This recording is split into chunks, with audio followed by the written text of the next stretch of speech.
If you're looking for one-on-one help to troubleshoot your CPAP, your bilevel, your ASV, or if you're just looking to speak with someone to try to make sense of this space, I've left a link in the description box below. I'll also put a link for the little sleep tracker device thing in my room. As someone who's worked with thousands of patients to troubleshoot their PAP settings at this point, I get a lot of questions which are similar. So I'm going to try to answer some of these frequently asked questions today. If you guys don't know, my name is Andrew. I work in sleep medicine. A lot of people ask me if I'm cured. Well, technically I'm not cured. I do still use a PAP machine. However, on the PAP machine, my sleep quality is more or less satisfactory. Yeah, once in a while, I don't have a great night of sleep. I would say if I had to guess, maybe, obviously there's the objective data, which I'll get into later, and I'll show you guys exactly what my sleeping situation is. That's another thing you guys always ask me about, is like, what do you do? Like, what does your sleep situation look like? So I'm gonna show you all of that today, show you exactly how I sleep, what I do, what I look at for objective data, and so on.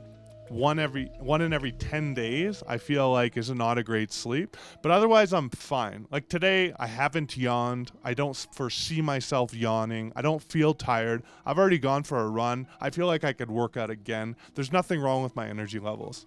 I've dealt with clients today, so I've had the opportunity to try to put words together, and I find that that's fine too, and I've read and so on. I don't think I can ask for anything more, but I could be wrong. I think it's very difficult to know how much, let's say, we can get out of life and sleep. I fall asleep around midnight to 1 a.m. I get up around 8 to 9 a.m. I live in Mexico City. I do drink coffee every day. People ask me about this, whether I use stimulants and stuff. So the fair answer is yes, I drink coffee. A lot of people ask me, am I going to get MMA surgery, orthodontic surgery? Yes, I am. I know I am the CPAP friend, and I run the channel around CPAP telling you guys how to optimize and troubleshoot your CPAP. But I don't want to wear CPAP forever. And, you know, this is a constant conversation I've had with myself and others around me, those who care for me in my life, other patients from across the world who have been in this space for a very long time. I've had the opportunity to encounter many different patients who've taken many different complex paths and who've gone through the decision-making process to follow through with orthodontic surgery. The reasons that I would like to follow through with it is because I believe that it has developed to a stage where the risk is worth the reward. That's the shortest answer possible. I've been on CPAP, you gotta remember now, since I was 23. I'm 32, so that's 9 years I've been wearing this thing. And it costs money. You have to have electricity. You have to have water. I'm a very, I have a low risk aversion. I take lots of risks in life. So there's that too, I think, that plays into it. I've spoken with probably 10 to 15 of the most reputable surgeons in the world who hyper specialize in treating people with sleep disorder breathing. So I've done everything that's I need to do to be comfortable in pulling the trigger for the surgery. I don't think the surgery is for everyone. I think that everyone, if they're interested, should try to figure out what their candidacy for the surgery is and go from there. I would say too, the other thing is that in the context of information and understanding scientific progress, we're at like a pivotal moment. We're at an inflection point where waiting every day that you wait, I think that the percentage that these surgeries improve is exponential compared to that. In other words, there's been no better time to wait because things are moving so quickly in this space. On the other hand, there is a price to pay to not treat your sleep disordered breathing, right?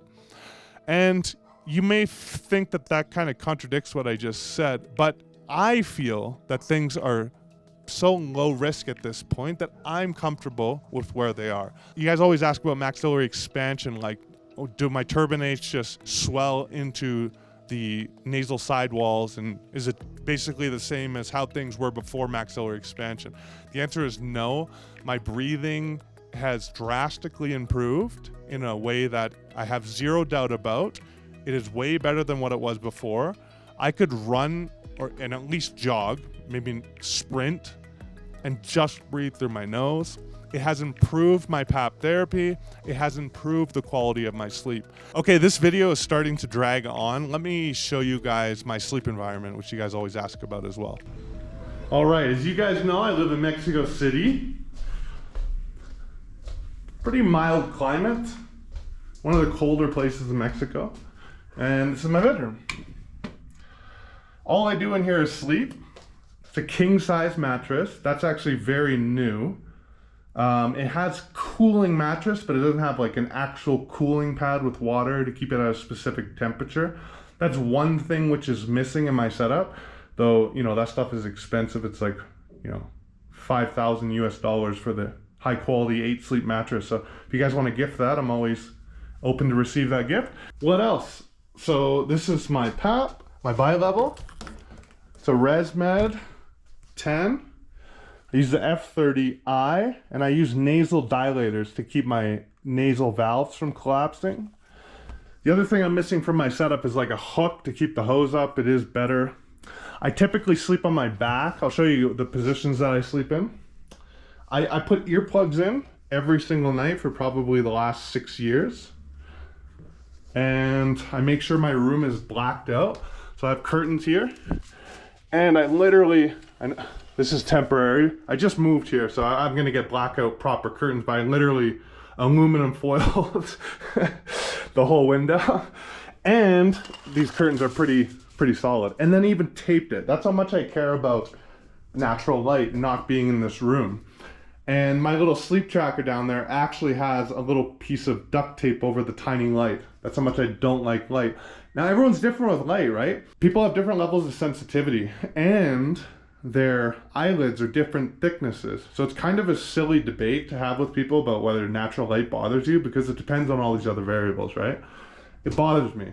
And even when I get up to go to the washroom in the middle of the night, or not in the middle of the night, but like if it's towards the morning, if I have to use the washroom, I'll throw like a black or blue shirt over my face and walk into the washroom so that I don't get exposed to that light if I still want to sleep.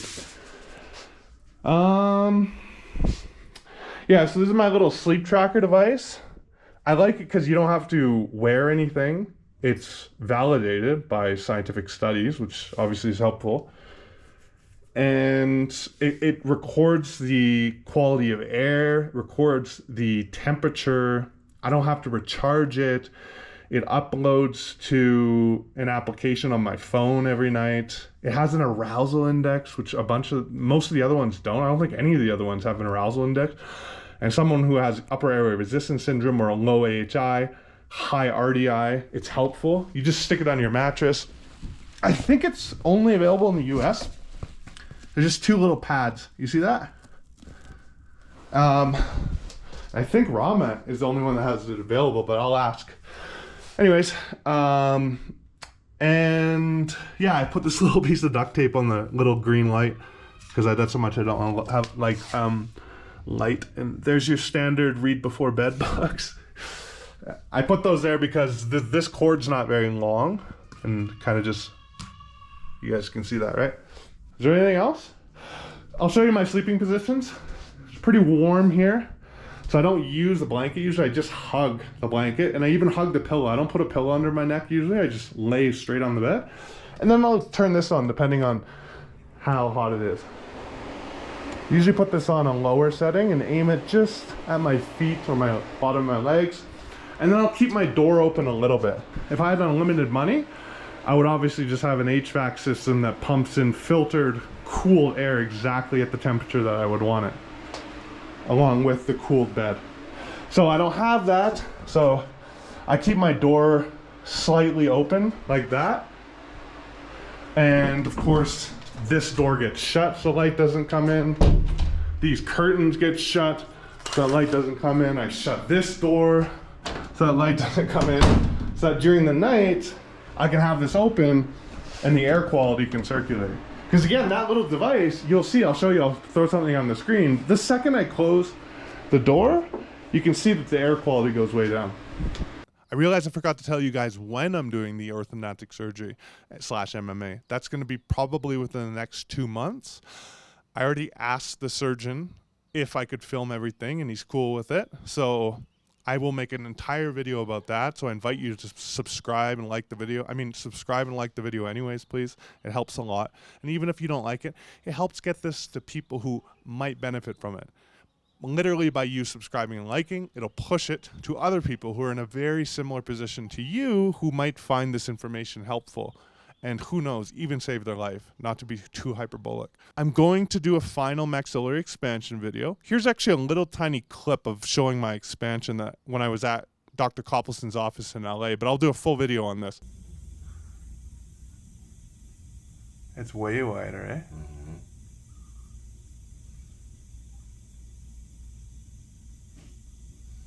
So you can see it's kind of like narrow, little V-shaped. Yeah. And then it's really broad and U-shaped here. Yeah.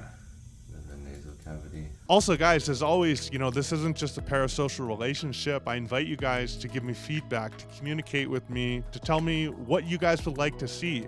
I'm in a very privileged and advantageous position where I am well connected now in the sleep medicine space, and I can bring you guys value, but it's not always clear to me what value you guys want.